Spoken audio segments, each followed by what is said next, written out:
બનાસકાંઠામાં પાલનપુર કલેક્ટર કચેરી ખાતે જિલ્લાના પ્રભારી મંત્રી બળવંતસિંહ રાજપૂતના અધ્યક્ષસ્થાને જિલ્લા આયોજન મંડળની બેઠક યોજાઈ હતી અને જેમાં વિવિધ વિકાસના કાર્યોની મંજૂરી આપવામાં આવી।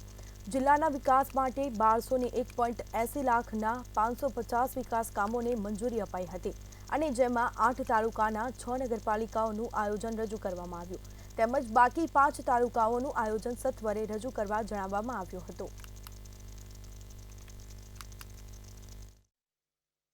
આજે જેટલા તાલુકાઓનું આયોજનનું કામ લઈને આવ્યા હતા એવા લગભગ 550 કામથી વધારે અને 12 કરોડ રૂપિયા ઉપરના કામો મંજૂર કરવામાં આવ્યા છે।